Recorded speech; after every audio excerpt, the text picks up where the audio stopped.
Sequence में वो होती रहती है और हम सिर्फ उसके जानने वाले ही होते हैं। अब हम क्या करते हैं कि हम उसको जानने के बजाय हम उसमें उलझ जाते हैं, हम उसमें तन्मयकार हो जाते हैं और उससे फिर नया कर्म वापस से चार्ज होता है। तो इस प्रोसेस को मतलब हमारा जो पुरुषार्थ है वो पुरुषार्थ सिर्फ एक ही चीज में है कि जो भी संयोग आए हैं उन संयोग में हम कितने अलर्ट हैं, अवेयर हैं, और अवेयरनेस के बाद हम उस घटना से जुड़े तो नहीं है। यदि हम जुड़ गए हैं तब तो कर्म बंद होगा, और यदि हम अकेले सेपरेट ही महसूस करते हैं, हमारा सेपरेशन रहता है कि जो ये जिसके साथ घटना घट रही है ये मैं नहीं हूं, और तो सेपरेशन के बाद हमारे कर्म मतलब बंद हो जाते हैं, हम सिर्फ उसके सस्ता रहते हैं। आचार्य जी इसके बारे में थोड़ा सा खुलासा करिए कि पत्य क्या है और अनुभव से क्या चीज पकड़ में आती है। मतलब मेरे हिसाब से आपका प्रश्न है कि जो कुछ हमारे जीवन में हो रहा है सब प्री प्लानिंग है पूर्व जन्म की, यही आपका अर्थ होगा ना तिलक राज जी? आपका अर्थ यही होगा कि जो कुछ भी हमारे जीवन में हो रहा है सब डिसाइडेड है। हाँ जी,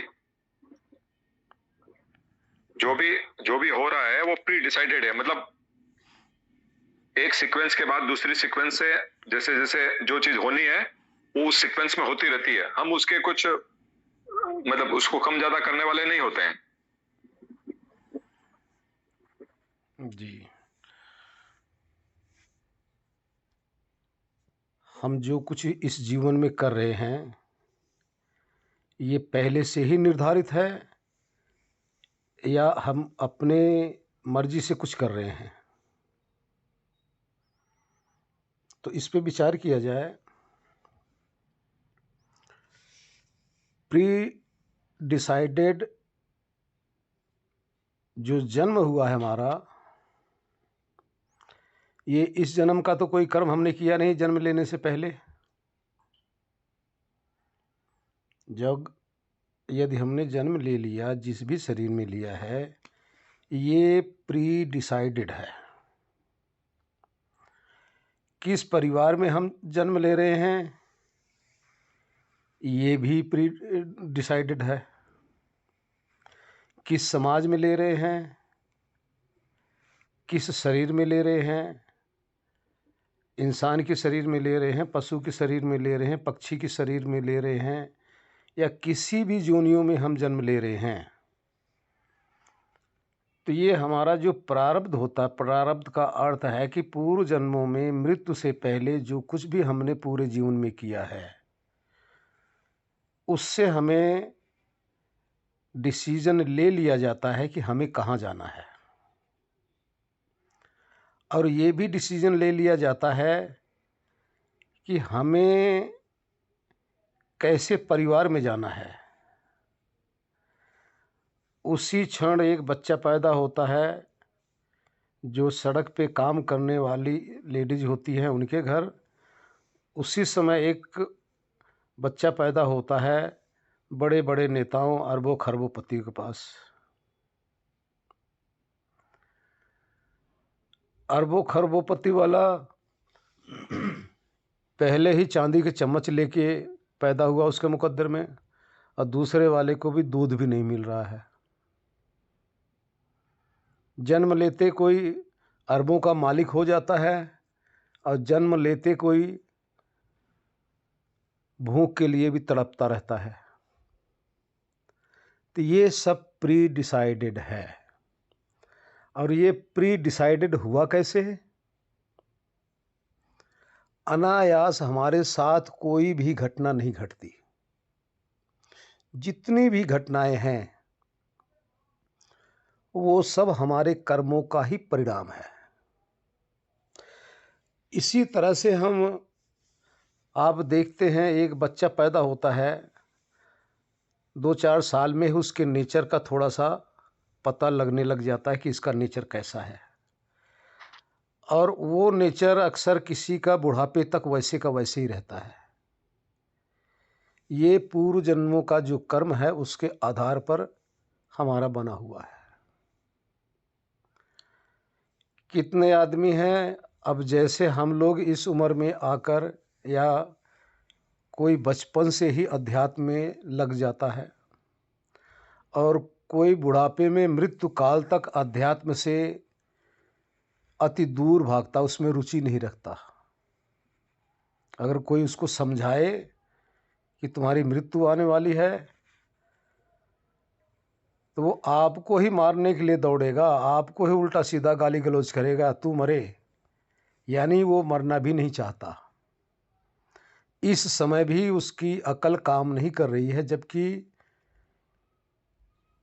कब्र में उसका पांव लटका हुआ है। ये प्री डिसाइडेड है क्योंकि वो अपने इस नेचर को चेंज नहीं कर रहा है। और कुछ लोग ऐसे हैं जिनका जन्म से ही जो पूर्व जन्मों का जो संस्कार था, भोग का, संसार की वासना का, उधर उसका जो संस्कार था प्रबल था। जब भोग वासना संसार की प्राप्त करने के बाद में जो पूर्व जन्म में आध्यात्मिक कर्म किया था, अब उसके जब फल की बारी आती है, तो वही आत्मा कभी सत्संग में, कभी आध्यात्मिक किताबों में, कभी महापुरुषों का संग, ये सब करना स्टार्ट कर देते हैं। ये स्टार्ट कैसे किए, शुरू कैसे किए? क्योंकि भोग कर्म उनका समाप्त हो गया, संसारिक कर्म जितना था वो कर चुके। अब उनका जो उन्होंने पूर्व जन्म में जो आध्यात्मिक कर्म किया था, अब उनकी बारी आ गई है। अब वो संस्कार प्रबल हो रहे हैं, और वही संस्कार हम लोगों को आगे प्रेरित करके कहीं न कहीं संत महापुरुषों के साथ जब जोड़ देते हैं, तो अब हमें आगे, कहते हैं, आगे तरक्की शुरू हो जाती है। अन्यथा अगर वो संस्कार हैं, माहौल नहीं मिला, तो आगे हम कर्म ना करके उस जो आध्यात्मिक संस्कार थे उसको आगे बढ़ा नहीं सकते। तो कहने का तात्पर्य यहाँ हुआ कि लगभग में 40%, 40% पूर्व जन्मों का जो हमारे संस्कार हैं, कर्म हैं, प्रारब्ध हैं, ये हमारा प्री प्लानिंग, प्री डिसाइडेड है। 40% मृत्यु हमारी प्री डिसाइडेड है। क्यों प्री डिसाइडेड है? क्योंकि जितना भी उस पूर्व जन्मों का जो हमारे को फल भोगना था या भोगना है, उसके अनुसार हमें जीवन दे दिया गया। अब उसी के अनुसार जो जीवन हमें मिला हुआ है, इतने ही समय में एक तो उसको हमें भोगना है जो प्री डिसाइडेड है, और साथ में आगे के लिए भी हमें बचाव करना है। जो बचाव कर रहे हैं, हमारा जो प्री डिसाइडेड था हम सबका आध्यात्मिक जो संस्कार थे, हम लोगों को अब अध्यात्म में जोड़ तो दिया, लेकिन अब आगे तरक्की करना अब हम लोगों के अपने अधीन है। तो कहने का अर्थ है हम कर्म करने में स्वतंत्र हैं। अगर कर्म करने में भी हम परतंत्र हो जाएं, तो जिसके कारण से हम परतंत्र हैं, हमारे अच्छे और बुरे समस्त गुनाहों का जिम्मेदार वो होगा। इसलिए हमें स्वतंत्रता है कर्म करने की, इसलिए उसके जिम्मेदार हम स्वयं होते हैं।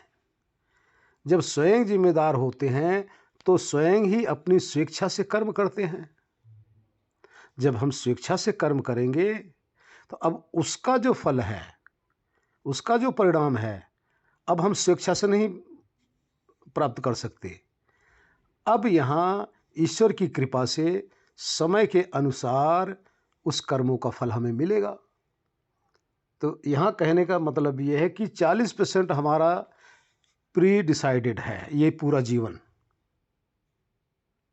और 60% हम कर्म के करके अगला जन्म, अगला जीवन के लिए जो कर्म कर देंगे, तो यही जो 60% है अगले के लिए फिर प्री डिसाइडेड हो जाएगा। इसी तरह से मृत्यु काल तक जो भी हम अच्छे बुरे करते हैं, पुराना भोग लेते हैं, नई देह के लिए, नई जीवन के लिए हम कर्म करके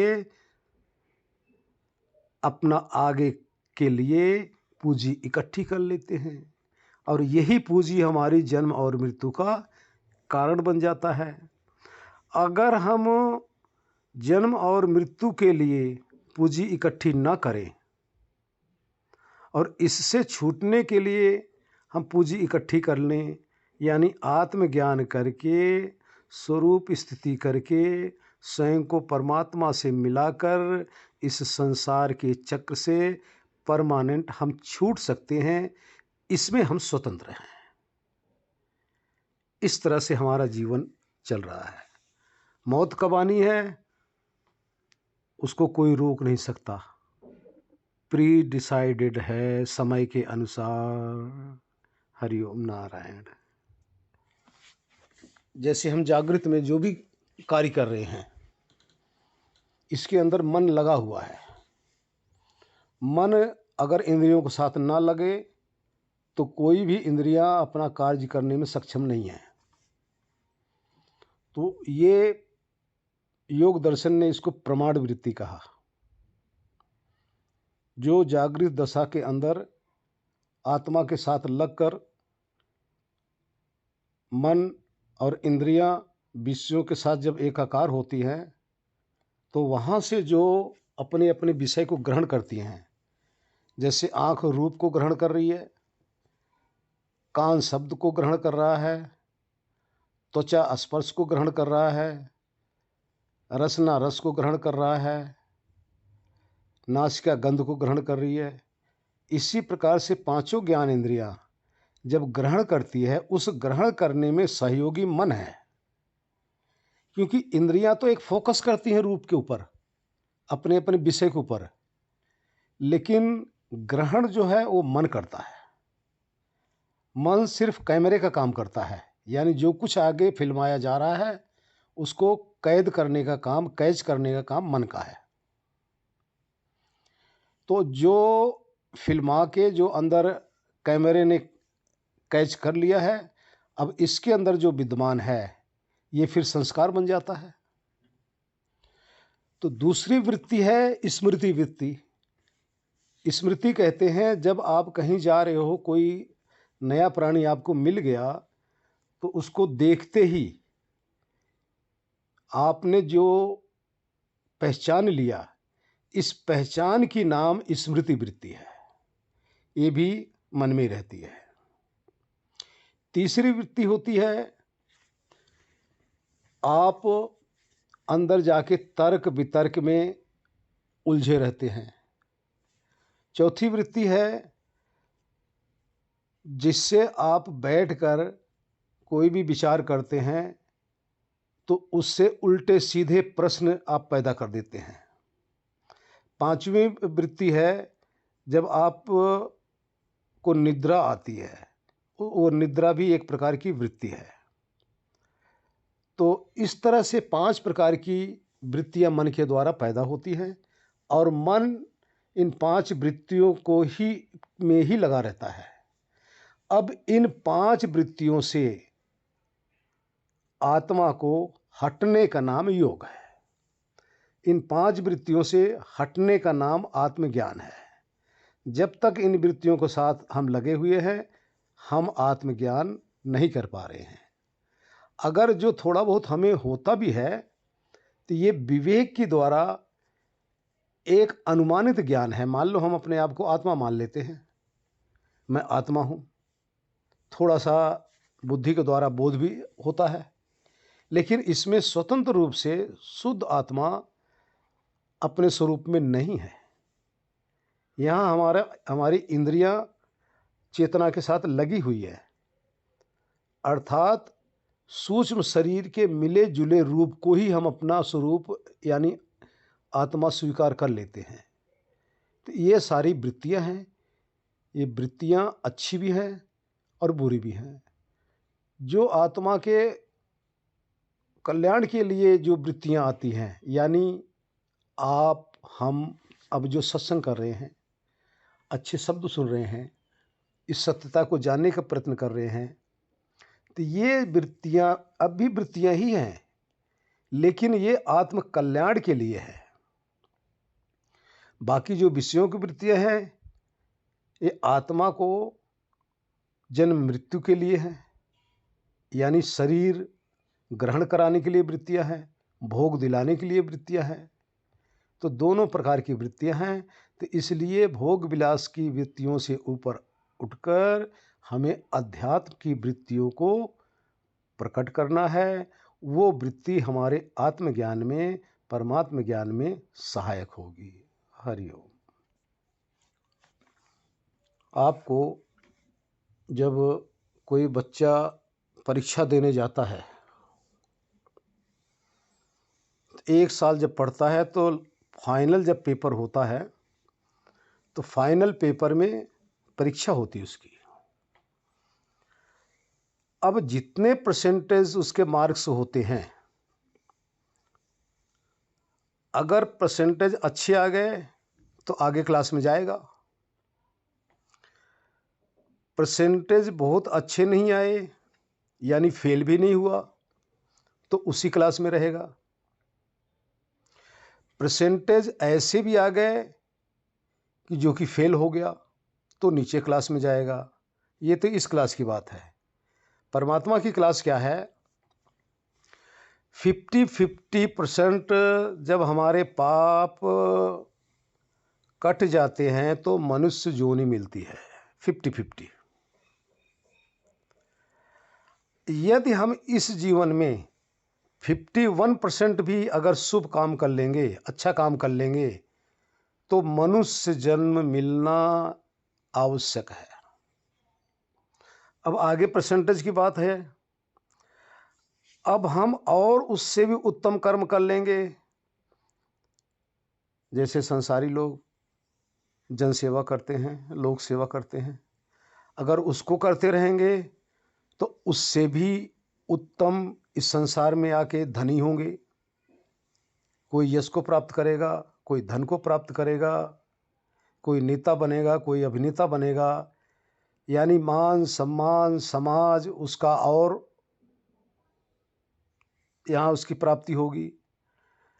बहुत अच्छे कर्म करोगे, शुभ, ध्यान रखना, बहुत शुभ कर्म करोगे तो टाटा अंबानी इन लोगों के घर में पैदा हो जाओगे।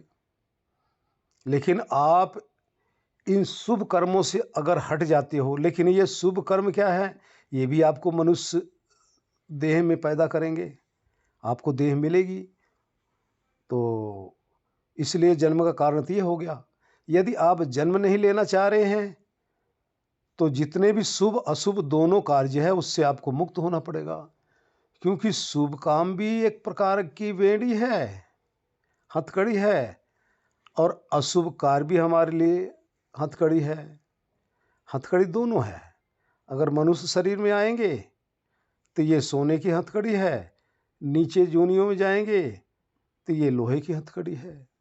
तो इन दोनों हथकड़ी से हमें हटकर, यानी हमें कोई भी जोनी न मिले तो किसी भी जोनी में लेने का जो कारण है उस कारण को ही समाप्त कर देना, क्योंकि कारण से ही कार्य होता है। कारण बिना कोई कार्य सृष्टि में नहीं होता। पहले कारण होता है, फिर कार्य होता है। और वो कारण क्या है? हमारा कारण क्या है? हमारे कर्म। यदि हम ऐसा कोई कर्म ना करें, अध्यात्म में ही लगे रहें, आत्मज्ञान में ही लगे रहें, परमात्मा में ही अगर लगे रहें, तो हमारे पास देह बंधन का कोई कारण ही नहीं रह जाता। जब कारण नहीं है तो देह हमें मिलेगी नहीं। मनुष्य शरीर में वापस आना है तो अच्छे कर्म करो, नीचे जाना है तो 50% से आप आए हो, आप बुरे कर्म शुरू कर दो, आपको कीट पतंग, कीड़े मकोड़े, हाथी घोड़ा, शेर बाघ, तरह तरह की जोनियां आपको मिल जाएंगी। अधिक भोग की अगर चाहना है तो कुकर्म करो, और संसार में अगर आना है, धनी बनना है, वो बनना है, तो शुभ कर्म करो। अगर इन सबसे बचना है तो आप मोक्ष का उपाय करो। दूसरा नंबर, देखिए, 4 कार्य सभी करते हैं, समस्त 84 लाख जोनियां: आहार, निद्रा, भय और मैथुन। समस्त देहधारी, चाहे चींटी से लेकर मनुष्य तक, सबका ये रवैया है। अगर 4 कार्य ये हम मनुष्य देह में भी कर रहे हैं, आहार, निद्रा, भय, मैथुन, तो हम पशु से, पक्षियों से बढ़कर अब हुए क्या? हमारे से अच्छे तो कुत्ते बिल्ली पशु हैं, हमारे से ज़्यादा उनको ये भोग मिल रहा है। लेकिन उनमें और हमारे में भिन्नता क्या है? हमारे अंदर परमात्मा ने एक विवेक रूपी शक्ति और एक्स्ट्रा दे दिया, जिसका उपयोग करते हुए हम इस देह के प्रपंच से बचने का भी अपना उपाय कर सकते हैं। और जिन्होंने उस शक्ति का उपयोग कर लिया विवेक का, तो वो इस संसार से बचने के लिए प्रयत्न करते हैं, और जिन्होंने उसका उपयोग नहीं किया, वो आहार, निद्रा, भय और मैथुन, लास्ट में मृत्यु, इसी में लगे रहते हैं। तो इसलिए 84 लाख जोनियां इस तरह से हैं। 83,99,999 जोनियां तो सिर्फ भोगती हैं। भोग, आहार, निद्रा, भय, मैथुन। इंसान भी यही भोगता है, लेकिन विवेक कर ले तो इस समस्त जोनियों से छूट सकता है। हरिओम जी। पहले समझें, शास्त्रों के अनुसार कर्म 3 प्रकार के होते हैं: संचित, प्रारब्ध, क्रियमाण। संचित क्या है? संचित उसे कहते हैं जैसे हम असंख्य योनियों में गए हुए हैं, कुत्ते बिल्ली हाथी घोड़ा सांप बिच्छू सब बने हुए हैं। हम सारे जितने बैठे ना, सब ये खेल खेल के आ चुके हैं। सारे हम जितने भी इस समय बैठे हो, ये सारी जोनियों में सारा खेल खेल के अब मनुष्य देह में आए हो। तो इन सब जोनियों का जो किसी संयोगवश ऐसी परिस्थिति नहीं मिलती और हमारा देह हम त्याग देते हैं, तो जो समस्त जोनियों का जो थोड़ा थोड़ा छूटा हुआ जो शेष हमारा फल है, यानी जो हमें भोगना था, वो बचा हुआ है। इस बचे हुए का नाम है संचित।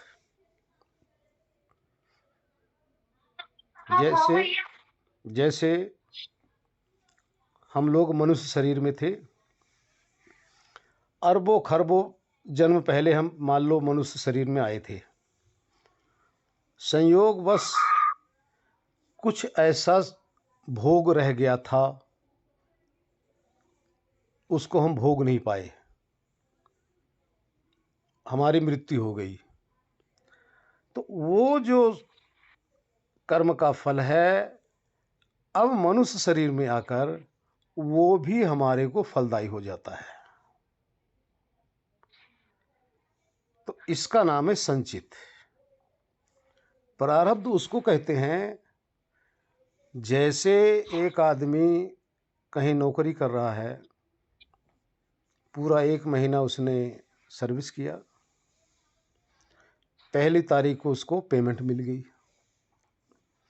अब पेमेंट मिल गई तो वो अगले महीने में 1 महीने के लिए ड्यूटी भी करेगा, यानी कमाई भी करेगा, और पिछले महीने भी जो उसको तनख्वाह मिली थी उसको बैठ के खाएगा भी।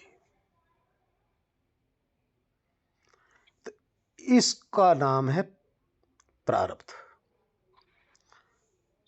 पूर्व जन्मों में जो भी हमने कर्म किया हुआ है उसका फल आज हम खा रहे हैं, लेकिन आगे के लिए हम कमाई भी कर रहे हैं। इसी को कहते हैं प्रारब्ध। क्रियामाण उसे कहते हैं कि जो हम प्रेजेंट में कर रहे हैं, जो इस जीवन में हम बचपन से लेके अब तक कर आए हैं, इसको कहते हैं क्रियामाण। क्रियामाण का अर्थ है जो अगले जन्म का कारण बने। प्रारब्ध का अर्थ है जो कमाई हमने पिछले जन्म में की थी उसको आज हम जो भोग रहे हैं। क्रियामाण वो हो गया जो आगे हमें इकट्ठा करना है। तो प्रेजेंट में जो कर रहे हैं इसको क्रियामाण कहा जाएगा। तो इसी के द्वारा हमारा एक सर्किल बन गया है, यानी एक चैन बन गई, इस सर्किल बन गया जिसके हम जिस सर्किल के अंदर हमें ये पूरी 84 मिलती है। इसी पूरी 84 के जाल के अंदर हम इर्द गिर्द कभी उधर गए कभी उधर गए, इसी में घूमते रहेंगे और इसी में हम सारे लगे हुए हैं। अभी तक हम लोगों का, जितने भी सुन रहे हो, किसी का मोक्ष नहीं हुआ है, अब तक तो नहीं हुआ है।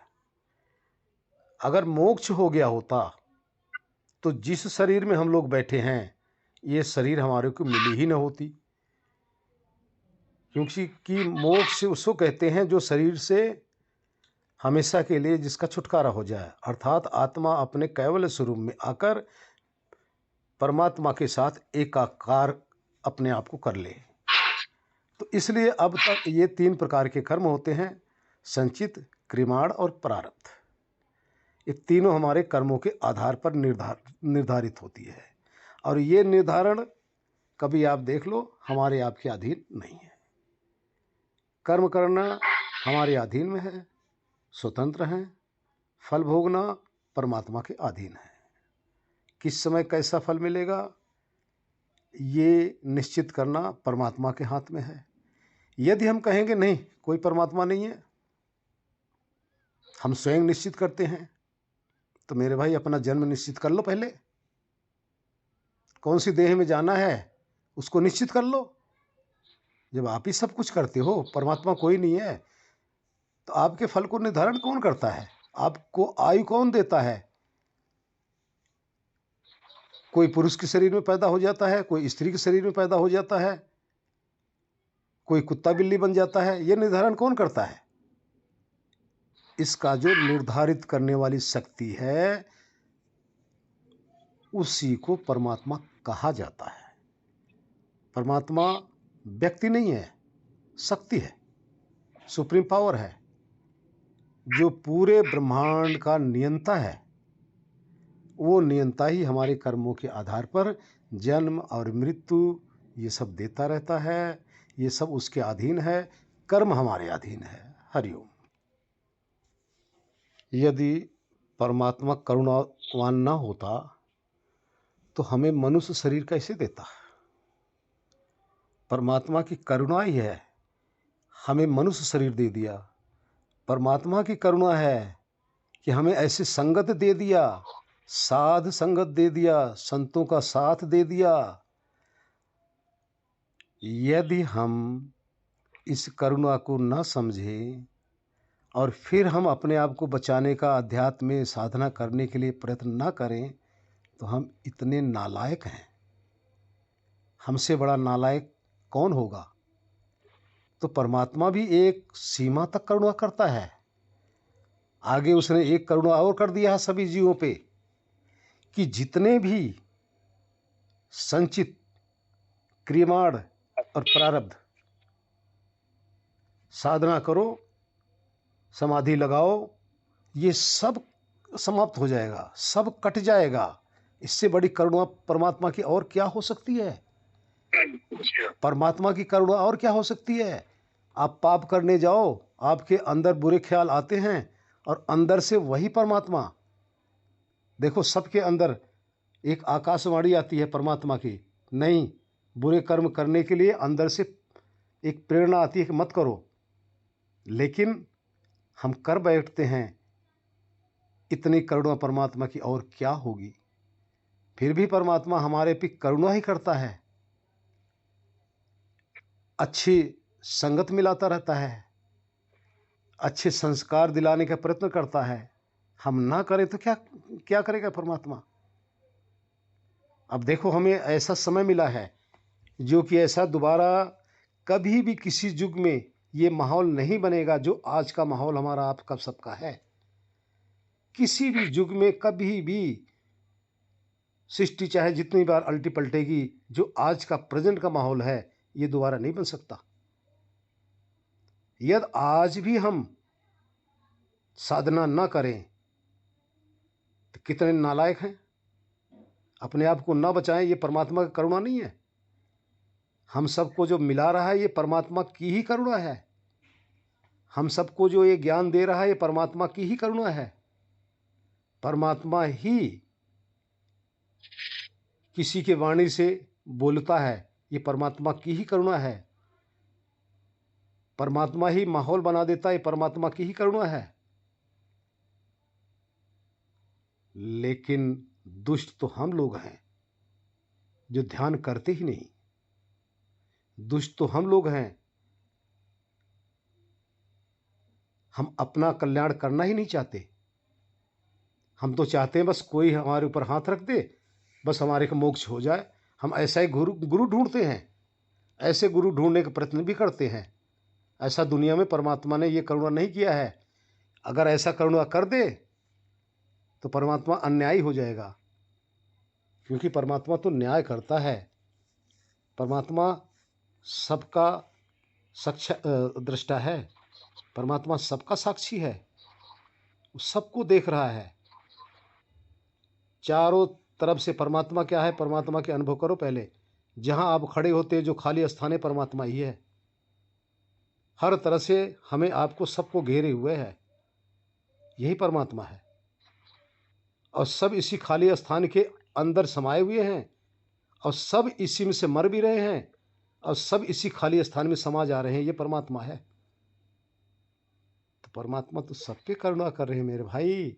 सबसे पहले तो गुनाह करने से पहले ही वो हमें अंदर से एक प्रेरणा देते हैं, गलत है। कभी आप अच्छा कर्म करके देखो, किसी को सुखी करके देखो, आपके अंदर से एक आवाज़ आएगी, आप कितना प्रसन्न अपने आप को महसूस करेंगे। ये परमात्मा का आशीर्वाद है, परमात्मा की शाबाशी है। हम समझे तो सही, समझते नहीं हैं। इसलिए हम कोशिश करें अपने आप को छुड़ाएं। हरि ओम नारायण। पूरा मैं ही सब जगह विस्तृत फैला हुआ नजर आया, सब एक अनुभव होने लगा। आगे की जो वो अनुभूति बताते हैं वो क्या है? मैं तक तो ठीक है कि मैं सेल्फ हूँ, ये उपाधि रूप उपाधि नहीं हूँ, नाम उपाधि नहीं हूँ, सेल्फ हूँ, भीतर चैतन्य हूँ, वो तो अलग बात है, वो तो ठीक है, बोध स्वरूप हूँ, होश स्वरूप। पर कुछ लोग उसके आगे की बताते हैं कि अपने अनुभव में कई बार YouTube में सुना है, कई बार लोगों से भी सुना है, एक दो जन से। तो वो क्या, वो कोई एक्सपीरियंस होता है, वो क्या होता है? मैं जहाँ हूँ वहीं रहूँगा। मेरी पहुँच जहाँ जितना तक है उतने तक रहूँगा। इससे अधिक अगर हम कुछ भी बोलते हैं, कुछ भी कहते हैं, वो सिर्फ मानसिक कल्पना है, कल्पनाओं की उड़ान है। हम देह में हैं, देह तक ही हैं। हाँ, जो साधक ईश्वर का साक्षात्कार कर लेता है